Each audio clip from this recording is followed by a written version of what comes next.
Ô, Sheila, vamos aproveitar que o João Pedro falou de Gaza. Vou dar um pulinho, vou lá para baixo, vou direto para o Arthur Coelho, que eu acho que a gente tem que abordar, aproveitar esse gancho, para falar daquelas imagens chocantes que foram divulgadas ontem de Gaza.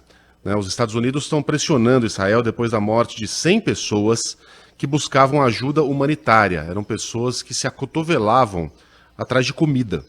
Todas estavam numa fila para receber alimentos. A gente está mostrando essas imagens aí, mas provavelmente o nosso ouvinte já as viu em algum lugar. E elas foram atingidas por soldados israelenses que abriram fogo. Em Israel, o ministro da Segurança Nacional, Itamar Ben-Gvir, chamou a ação do exército de excelente. Disse que os militares atiraram apenas em pessoas que representavam alguma ameaça, que começou uma grande confusão e que se o exército não agisse, a tragédia poderia ter sido pior. Olha. E afirmou ainda ser loucura manter os envios de itens básicos para o território palestino. Defendeu, portanto, que as pessoas sejam largadas à míngua, né? Estão vivendo numa cidade em que moram 250 mil pessoas, há mais de 1,5 milhão de pessoas nessa região, sem comida, sem energia para dessalinizar a água, ou seja, sem água, né? Sem nada, sem nenhum tipo de cuidado. E agora o ministro da Segurança Nacional de Israel defende que essas pessoas não recebam mais os itens básicos. Vai acontecer o que com elas? Quem tem os detalhes é Arthur Coelho. Os Estados Unidos bloqueiam uma declaração na ONU que culpa Israel pelas mortes de palestinos que aguardavam ajuda humanitária na faixa de Gaza. O país americano possui poder de veto no Conselho de Segurança da organização. Ontem, mais de 100 pessoas morreram e outras 700 ficaram feridas no enclave. Horas depois, 15 membros do Conselho, exceto os Estados Unidos, apoiaram a decisão de culpar o Estado judaico. Israel afirma que as mortes aconteceram durante uma confusão na entrega de ajuda. Pela internet, o ministro da Segurança Nacional israelense, Itamar Ben-Gvir, disparou uma fala polêmica ao dizer que a ação do exército foi excelente e que é loucura manter os envios de itens básicos para o território palestino. Essas imagens, né, Megali, elas estampam as capas dos principais jornais de circulação nacional. Eu estou falando aqui do Brasil, mas são imagens que correm no mundo porque elas são detalhadas. Aliás, tem um corte, né, nessas imagens. Num primeiro momento, os drones israelenses, eles mostram o grande fluxo de pessoas ali em volta dos caminhões que levavam essa ajuda. E a gente não está falando de comida, pedaço de carne, a gente não está falando de comida congelada, a gente não está falando de comida elaborada, a gente está falando da distribuição de farinha. São pessoas, em geral são homens, que foram ali retirar esses alimentos, deixaram, né, as crianças, as mulheres nas tendas onde elas estão abrigadas, para buscar farinha. E é claro que as pessoas estavam afoitas ali em busca desse alimento. É a única possibilidade de alimento, lembrando também que a gente já trouxe informação aqui de que a população em Gaza está se alimentando de comida de cachorro, que é o que ainda tem disponível, está se alimentando de planta, de cactos. Ontem mesmo a gente falava sobre isso. E são pessoas que estão passando fome. O que os soldados israelenses dizem? Que eles se sentiram ameaçados. Então eles admitem que eles atiraram, mas eles dizem ter atirado nas pernas dessas pessoas. E numa situação como essa, o que é que acontece quando um único tiro é disparado? Obviamente é tumulto.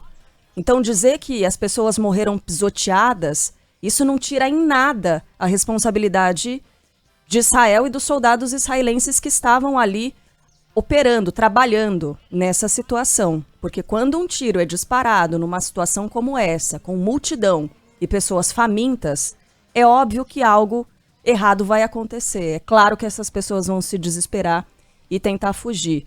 Eu acho difícil, e aí a gente pode comentar mais e conversar mais sobre isso, de que esse caso passe batido pela comunidade internacional. Não pode, né? Isso não vai ser perdoado. Impensável. Dessa vez, alguma coisa vai acontecer, porque a Casa Branca promete investigar, outros países também estão de olho. Esse foi aquele evento gota d'água.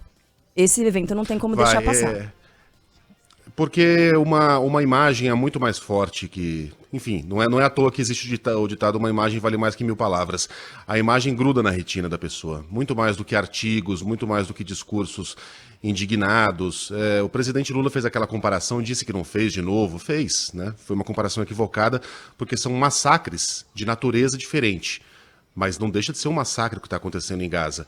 E essa é a primeira imagem que a gente tem disponível, até mais forte do que aquela, vou falar um negócio controverso aqui, do que aquelas imagens de crianças mortas, né? Porque é uma imagem em que ela nos remete a animais. Você olha para aqueles palestinos, eles não agem como humanos, porque eles são desesperados, e a pessoa desesperada, faminta, em busca da sobrevivência, ninguém mais diz, imagina, itens básicos como a educação, não tem escola para criança, essa discussão já passou faz tempo. Ali é uma luta pela sobrevivência. Esses palestinos, eles se assemelham realmente a animais em busca de comida, como quando você joga um miolo de pão num açude e vem aquele monte de peixe, quando você joga uma migalha de pão na praça e junta pombo. São pessoas nesse grau de desespero, por comida, por alimentação, para salvar a vida dos filhos. É uma imagem muito forte, é uma imagem muito impactante.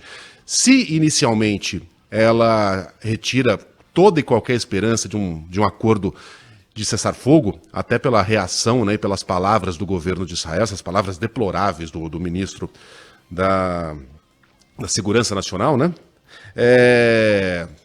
Pelo menos ela pode servir, se é que isso serve como um alento, como disse a Carla, como um game changer, né? Como eles dizem, um negócio para mudar o jogo, para virar a chave. Porque é impactante demais, é forte demais. Você ia falar também, né, Sheila? Só ia falar, além de serem imagens desoladoras, né? Ontem a gente chegou a falar desse assunto rapidamente com o Felipe Killing. Tinha acabado de surgir a notícia e a gente ainda não tinha as imagens. A notícia em si já é muito forte, mas depois que vieram as imagens, elas são tão desoladoras, tão revoltantes, que elas passam a ganhar um outro peso. Eu estava vendo, o Conselho de Segurança da ONU foi convocado para tratar desse assunto exatamente após esse episódio. Mas, infelizmente, aquilo que a gente viu de atuação do Conselho de Segurança da ONU desde o início desse conflito foi nada. Foi nada.